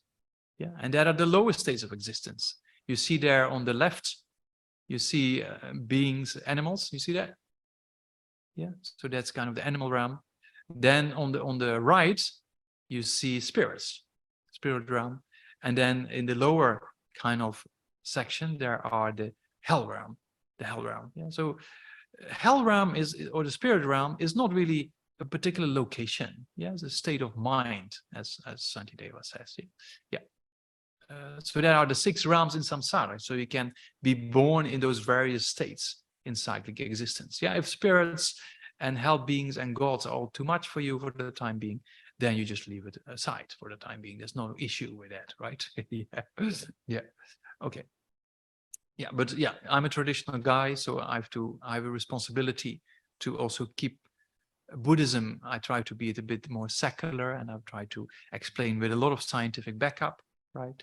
But I also am very traditional, so I have to explain, right? I cannot water things down or something like that, because that's what people like to hear or something like that. You know, I'm a guy who would think I should tell people what they need to hear rather than what you like to hear. Yeah, that's very important, right? That's for me also a responsibility. Yeah? So, okay. But if it's too much for you, and that's said many times before, you don't have to accept it and just analyze it and put it aside, right? Same with rebirth. You don't have to come here to Jamyang and you be kicked out if you don't accept rebirth. That's not really what we're going to do, right? It's, yeah. Okay, you go back. We'll do a little bit more. Yeah. So one more thing. Yeah, it's not finished yet. Yeah, 5 more minutes. Okay. Yeah. So yes, that's you see the center section are the afflictions. The next 2 half circles is karma. You see that? Yeah. The positive karma of beings going upwards, negative karma of beings going downwards. Yeah. And then there's the upward section of the upper 3 segments, which is the upper realm, so the cycle of happiness, so to say, and the lower 3 are the parts of suffering. Then you look at the 12 sections in the outer circle. You see that? Yeah. So then the first section, you see a blind man, and also put it in the little booklet we gave to you, and it describes it so you can look at the picture and do your homework yourself. There's a blind man, and that is referring ignorance. Yeah. So based of ignorance, we engage in activities. Yeah. So the first, what is it? Let's say 1 o'clock, you see the blind man. Yeah. So then we go to 2 o'clock. Yeah. You see there, what do you see? You see a potter, a person who's making pots, you know, from clay. There's big ones, there's small ones. That means there's all different types of karma: positive, negative, heavy, less heavy karma. Yeah. So that's what we see in that picture just below the fingers of that creature around it. Yeah. So that's what we call the second link, right, of karma. Okay. So then this karma is being created, and that leaves a seed in consciousness. That's link number 3, right? Link number 3, consciousness. And that is here being indicated with this monkey jumping from one tree to the other, because consciousness goes from one life to the other life, right? Yeah. So then we go to, what is that? 4 o'clock. Yeah, you see a boat. Yeah, the boat with a few people in there. So the boat symbolizes form, or our body, right? And the people in the boat symbolizes consciousness. Here's only 2 people, but it would be good to have 6 people in the boat. But yeah, the boat is here a bit too small.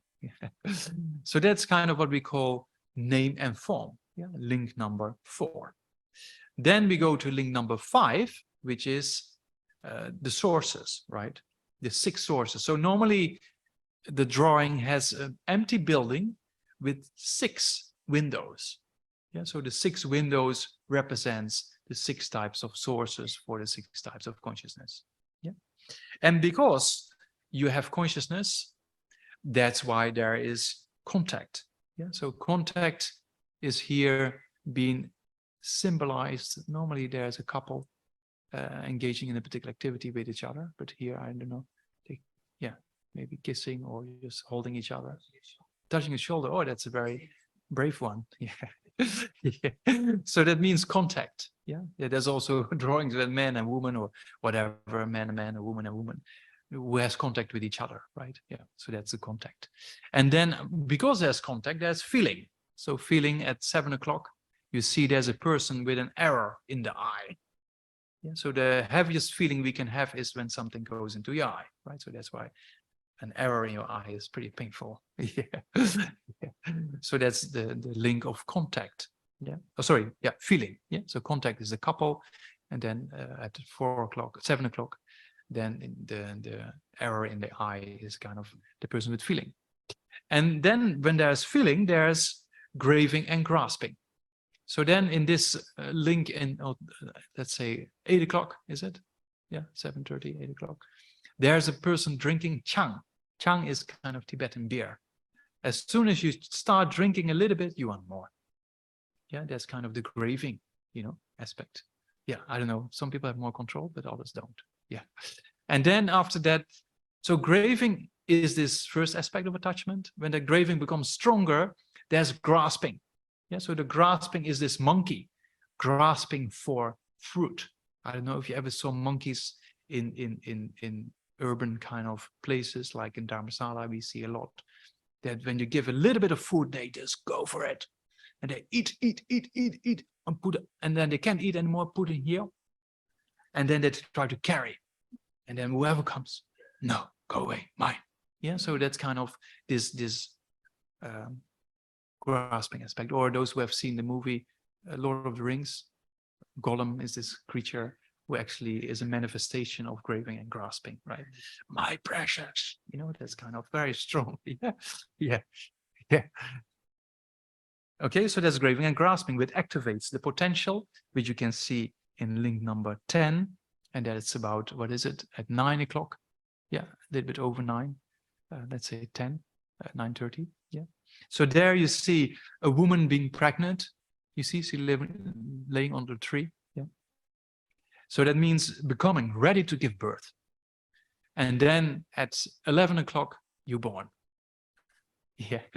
So you come out of the womb, right? So that's that picture there, the woman giving birth. And then because you're born, I guess what, as you see on 11 o'clock, you see there's an old man, a young man, and a corpse. So that means old age and death. So when you're dying, that's what's going to happen. Yeah, so that's kind of the cycle of the 12 links. So you can read for yourself, and then we come back to that next week, right? So they get an idea. But also, yeah, sorry. You saw this creature holding samsara, That's basically a symbolic aspect. It's kind of the Lord of death.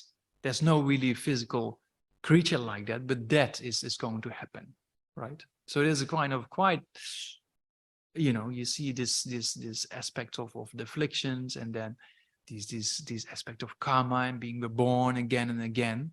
But then the positive thing of this story, and that's maybe a nice way to end with a happy end. You see there's a Buddha, and the Buddha is pointing towards the moon. You see that? Yeah. So the moon is referring to liberation. So the Buddha shows the path to liberation. Yeah. Yeah. So because what we just described, is how we are reborn in the cycle of rebirth. But if you take away chains in these 12 links, you can prevent to be reborn. Yeah. For example, if you take away the link of ignorance, for example, then there's no affliction. If there's no affliction, there's no negative karma. Yeah, so that's actually how you be reborn in cyclic existence. We went for a walk the other day. We do that mostly in the weekends. We go for walks with the team. And there was this group of young people. We met youngsters like 13 years old. And now Wang Gyal, is ordained, and Kunchok. So, and there was another nun with us. So it's kind of, there's a few monastics walking on the street so that people look, So these young guys came and say, ask about, His Holiness Dalai Lama, and they didn't say rebirth. They said, because they play games, and I was never really introduced to that term, but I have to ask, respawn.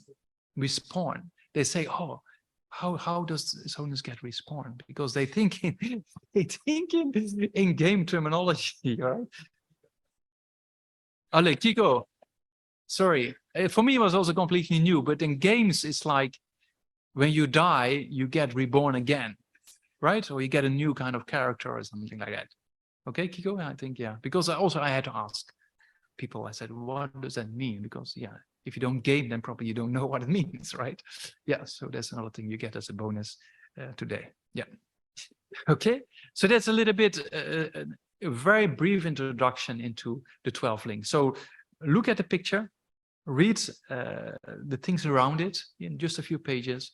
And if you have more time, you can read around it in the Lamrim or the suggested readings, and we come back to it next week. Yeah, yeah. So then you get a clear picture next week for sure. And then you read a bit more, and then you discuss, and then slowly it starts to make sense, right? And especially with this picture, it gives a kind of a visual, part to it. With this might be helpful, you know. Yeah. Okay, let's stop there and see if there's any questions left or just popping up.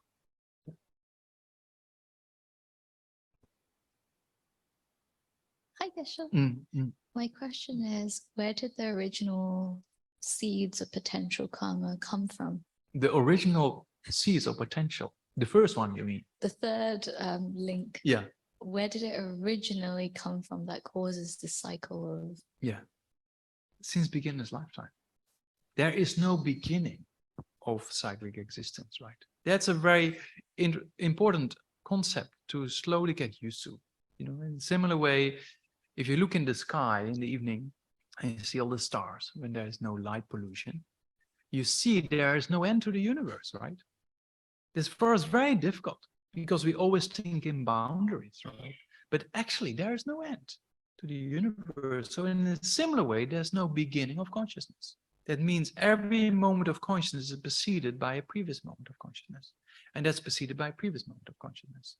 If you take matter for that regards into account, it's very similar. The Big Bang was not a Big Bang, it was a big bounce, right? So also in matter, and that's science now comes to the same conclusion. Roger Penrose, who got the Nobel Prize for Physics 2 years ago, he also very clearly states the Big Bang is a big bounce, right? So it's kind of, since beginningless time, there has been many evolutions in the world or world systems, so to say, and we cannot find a beginning.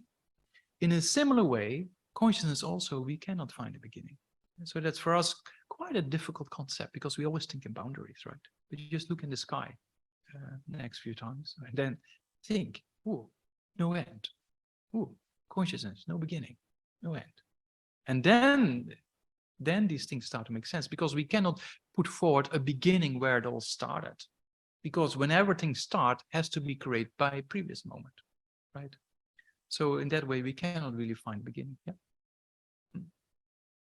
So does that mean that after realization of emptiness, because the consciousness is endless, there will always be seeds of karma that keep ripening and continuing? But we say there's an end to contaminated karma because afflictions can be taken away, right? So that means your continuity of consciousness over time, when you train it and you purify it, it becomes purer and purer and purer and purer. And the afflictions becomes less and less and less until they completely disappear. Yeah, we say nirvana is not a place. Nirvana is a quality of the mind. Yeah, that means a quality of the mind that actually proves nirvana is an aspect of the mind that you are free of afflictions. Yeah, and if your mind is free of afflictions, then you stop this cycle because the first link doesn't arise anymore, right? If there's no ignorance, then there is no remaining links, you know. So if you have a direct perception of emptiness, for example, as we talked about briefly before, that means a person with a direct perception of emptiness does not create these links anymore newly. He still has them created from the past and he's purifying that, right? But he doesn't create new forms of rebirth or causes for rebirth in samsara. So then it's kind of the washing machine aspect, right? You put your clothes in the washing machine, as long as you run it good, then the clothes getting cleaner and cleaner and cleaner, and there's no new stains coming as long as you keep washing, right? So that in a similar way, if you keep washing your mind in that way, you don't create new causes for suffering, and you eliminate and purify the negative forms of suffering. So eventually you only have a pure consciousness left. But the consciousness doesn't stop, but the contaminated or the negative aspect of consciousness, that comes to an end. Does it make sense or not? Yes. Not really. But yeah. I'm trying to understand what consciousness without any sort of birth looks like. Yeah, don't worry about it too much yet. But if you for example get a little bit of a feel of concentration meditation, right, and you get a little bit of feel of peace of mind. At that time, when you abide in concentration, then afflictions don't really influence you, right? So you can think about a similar state, but then not when you come out and then it starts all over again, but then when you come out, it doesn't start over again. And that's kind of a thing you might be able to relate to a little bit more, you know? Yeah. We'll come to that more later on, but yeah, don't worry about it too much. Yeah. Okay, Abalada, you have your hand raised. Would you like to unmute and ask your question? Oh, yes. Thank you, Geshe. I've heard, I studied the. Yeah, to turn on the 1 second. Okay, can you hear me? Yeah. Yeah. I've studied the Wheel of Life in the past, and I just want to say that your explanation for an introduction is very good. I think it's yeah, it's clear. It's karma, probably. No. I'm speaking objectively. Yeah, Okay. I've received teachings on this already from other sources, and your approach has been very good. So, Okay. First one general comment. Yeah, first one general comment. I think there's so many fascinating areas of inquiry for the future that are derived from this vision. Now, you've been stressing throughout discovering Buddhism, quantum physics and consciousness, that basic level. But I think it's also very important the level. There's a lot of speculation going on in science these days on the emergence of life out of matter, in the evolutionary process, and the role of consciousness as that is emerging from biological systems. And so, and concretely, in our human process of evolution, there's this whole debate that's also been going on, the role of the genetic evolution and the role of consciousness. And I think that's a very fascinating area of inquiry that is very much related to this approach of the Wheel of Life. Anyway, that's my comment. More like a suggestion, a wish that, in general, I'm very fascinated by the scientific proof of rebirth and so on. So anyway, I'm just sharing some of my interests, and hopefully someday there will be opportunities, maybe some activities could be organized by Jamyang where we could participate. Yeah, more like a shared inquiry. Yeah, we have. Okay, it's in the pipeline. We with Science and Wisdom Live, we have discussed the topic of evolution in relation with consciousness, with some biology. So that might come up in the near future with the Science and Wisdom Live kind of project. Yeah. Great. You hear that? Now, I have one specific question now. I've raised this in the past. I still feel I haven't gotten a good response. It's a seeming paradox. In Western psychology, the theory of attachment, which came out in 1930s, more or less, began in London, by the way, Tavistock Institute, the theory of object relations, Melanie Klein. They talk about the importance of a healthy attachment when a baby, is born. Yeah, and the importance of building basic confidence in life that is very much dependent on the quality of the balance between the mother and the baby, particularly in the early phases of suckling. If you're getting breast milk and so on, and if that doesn't work well, people can grow up and be very insecure, or this whole theory of attachment. Yeah. So it seems that we have to go in life, first of all, developing attachment. We come into the world because of our desire to be reborn. Another side of us doesn't want to be reborn, and but then we go throughout life learning how to navigate having healthy relationships, and attachments. Then we have to become free of attachment, So Look, there's a difference between love and kindness, compassion, and attachment, right? Attachment is a destructive emotion. Love and kindness and compassion are constructive emotions. Yeah, so a child needs affection. a child needs body contact with their parents or the people who take care, especially at a very young age. They need to be hugged. They need to be, they have to feel safe and comfortable. But you can do those activities without attachment. That's the thing, right? But often it's out of love and kindness and compassion that we engage in those activities for the benefit of the child, right? But as often is mixed with attachment. That's the thing, because our attachment is quite strong. Yeah? So then you can see that, it's not a genuine form of love and kindness because your own child is much more important than others, right? If you take care of a child at a young age, when there's something wrong, you put yourself for the child. Yeah. So even if your child starts a kind of argument with somebody else, you still take the side of your child. Yeah, because that's out of attachment, right? But there's nothing wrong with affection or taking care in the best way we can, right?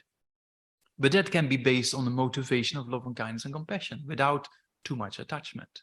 Yeah. So when I took care of this orphan for quite some years in the monastery, then I see, when I was reading something in the evening and he was sleepy and he wanted to put his head because he didn't have a father, right? And his mother basically abandoned him, so I could see, he was like 5.5, 6. So then when I was reading in the evening, he wanted to put his head here and fall asleep like that. And then he said, when I fall asleep, you can put me in my bed. Yeah, so you can see they need this kind of affection, right? So they need this kind of feel comfortable and be taken care of and feel that directly. Yeah. So but you can do those activities without too much attachment, just for the benefit of the child, right? So you have to make a clear distinction between what is attachment and what is taking care or love and kindness and compassion. So then one day he got a new football when he was a few years older, and then he went out, and within a minute he came back crying. He said, Gela, somebody took my ball, my football was taken, So what do? I felt like I felt already like a father within 2 weeks after having him. So it's just gone. We're gonna get this guy. So because of my attachment to the child, there was no compassion for the other person anymore, right? So we started running behind the other guy, also a very young child who took the ball away. So he got this big white guy, because it's all people from northern India, or so this big white guy comes behind him and he just looks back and drops the ball and runs off. So you could see, my mind was also attachment to the child, and somebody does something to your object of attachment, and then you go for it and prevent it from happening. Then you can see that in that case, attachment actually might not have been that constructive, right?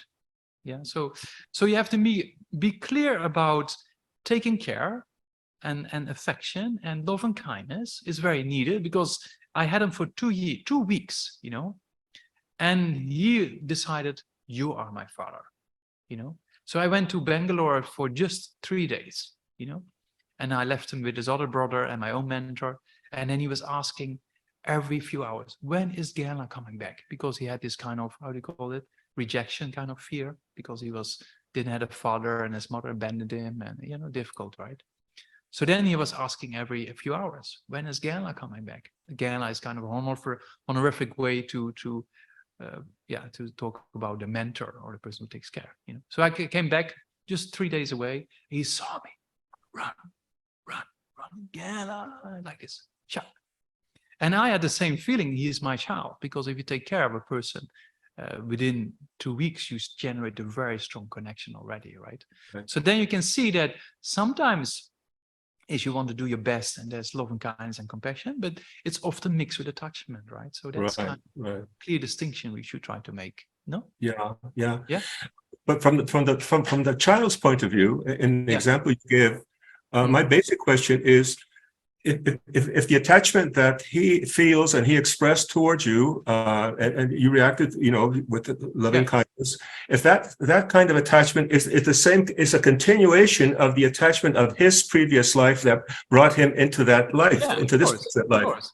Yeah, it's a very complex system, right? But if you see when attachment becomes very strong, then it can have very negative results, right? So that's what we're talking about here, right? Yeah, and of course it is mixed, but what we call affection. Yeah, so affection is needed, but it can be based on the correct motivation, right? That's what we're talking about. Yeah. Yeah, but the key point, I think maybe I didn't convey it yet. Well, they say that this boy, when he was born as a baby, he had attachment needs, and they continue until the age of 6. And if that's the same energy of attachment that of his previous life, that whoever he was in the previous life brought him into this life. Because if you say yes, then he's going to have to go throughout his whole cycle of life, and one day, hopefully, you will teach him how to become liberated from that need of attachment. Yeah, exactly. So that means if there's no ignorance anymore and there's no attachment anymore, you don't have to go to all the hassle of growing up and losing things and being upset with things, right? So that comes to an end. So eventually, these afflictions, they have to, have been eliminated, and then rebirths are without suffering, and then you eventually achieve the state of nirvana, right? Yeah. Okay, very good. Thank you. Yeah. Okay. Last one then. Well, we have a lot of questions here. Sure. Custom. Yeah, I was thinking 12 links is a very challenging thing. Yeah, maybe one more, and the other ones we have in the chat, or someone sent for about 5 or 6. Alice, shall we do that next week? Sometimes there are a lot of them to do with refuge, so I don't know if there's time in the refuge day to answer them. Oh yeah, heaps of time, as Okay. they say in Australia. Yes. Yeah. Kusum, would you like to ask your question? Thank you, Geshe, for the teaching. I just wanted to ask. We talk about hell, we talk about 6 realms of existence. But at the same time, we also talk about hell being state of mind. Yeah. Can you clarify? Is hell really? Is it a physical place, or is it just a state of mind that we can have moments of hell in any life? Yeah. Thank you. So hell is basically not a particular location, right? In certain scriptures, you say you go down Bodh Gaya for so many yonas, right? So if you do that calculations, you end up in the US. So that's probably not really the real thing, right? But it's a mental state, that means that, like, for example, if you some people take drugs and some people have a bad trip, so that means you sit on the bench or in bed or in the same room, and some person has a bad trip and the whole city is in fire, including him or herself, right? And you're just sitting next to that person. The experience you have and this person has is completely different, right? So it's kind of a mental state. Yeah, and then of course there's a different dimension where it becomes a little bit more intense, right? The experience. And that's kind of a rebirth in a kind of spirit-like kind of dimension or environment when there's a lot of suffering. You could, with a similarity with a person who has a bad trip, but then a bit more intense. You could think about that. Does it make a bit sense or not? No, yes, thank you. So it's more and also the state. Hell is not kind of you're doomed forever, because hell or spirit realms or animal realms, there's a possibility to get out of that again, right? So that's it's a temporary thing. Yeah. Thank you very much, Krishna. Okay. So there's all questions about refuge or not? Yes, just raised her hand as well. Yeah. Then she's the last one, and the other ones in the chat we just copy paste. It's not. Yeah, it's texted to me. Okay. We can just save it for next week. I will check in with the person and make sure they're okay. Yeah. Otherwise, we can do halfway through, something like that. Okay. You can send me email and we can answer. Yeah. If it's urgent, no? Yeah. Okay. Yeah. Okay. Last one. Is it me? Yeah. Thank you very much. So we talked about how our next rebirth depends highly on the state of mind that we have when we die. So do we have any? But my question is, so how do we get familiar with the process? Because we talk a lot about death, which in general population, I would say that is an uncomfortable topic. But as I go deep in, as I advance on the study of Buddhism, for me, it makes a lot of sense to think about death because of many reasons, of all the reasons that we have explored, no? It makes perfect sense. But then when I think about the process itself, I get a little bit lost. Is there anything that we can do? Like the process itself? We can talk about it still next week, but basically it's just try to generate a positive state of mind when you're dying. Yeah, so the way to train in that is, for example, just before you go to sleep, which is a very similar state, just try to generate a positive state of mind before going to sleep. Like, oh, may I sleep, and when I wake up, may I be able to help all sentient beings and liberate them from their suffering, for example, right? So that makes your sleep is what we call a changeable mental factor. Yeah, so that similar when you die, what activates your mind depends on the previous moments of consciousness, right?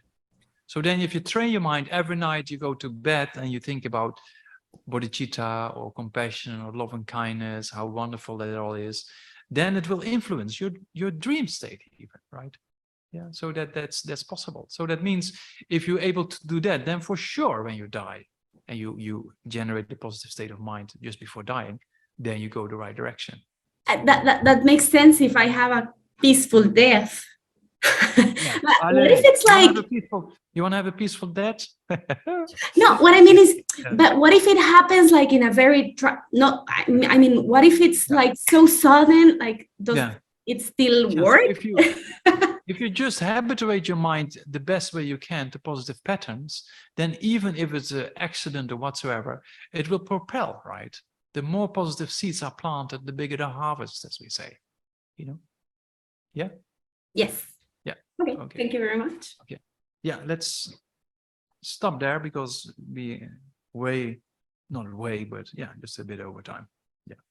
Yeah, so let's dedicate the teachings and the discussion for the spreading of the teachings. All sentient beings attain quick enlightenment. And then I insert another verse before Lama Zopa Rinpoche, just for His Holiness Dalai Lama, because it's His Holiness' birthday today, 88 years. So we also make strong prayers for His Holiness to quickly, have a very long life, and then not only have a very long life, but also that quickly all his holy wishes be spontaneously fulfilled. Yeah, so that includes the benefit of all sentient beings without exception. Yeah, so we do that just before Lama Zopa Rinpoche's return prayer. Yeah.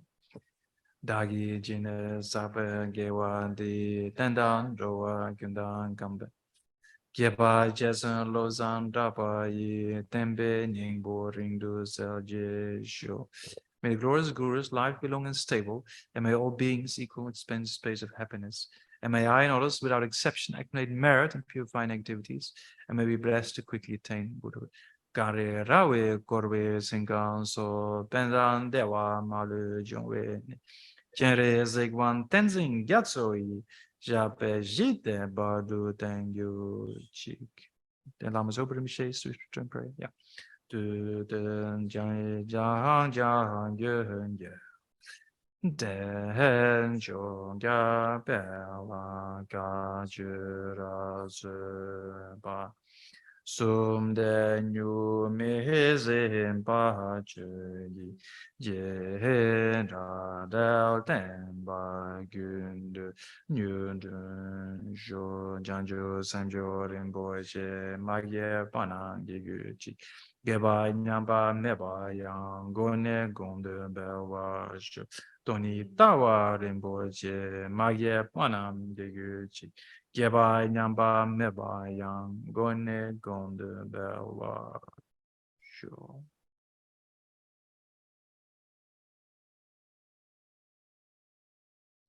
Okay, thank you so much. Sorry, sorry as excuses and everything. Apologizing for the late evening. Okay, thank you so much. Enjoy the rest of the evening, and see you next week. Okay, thank you.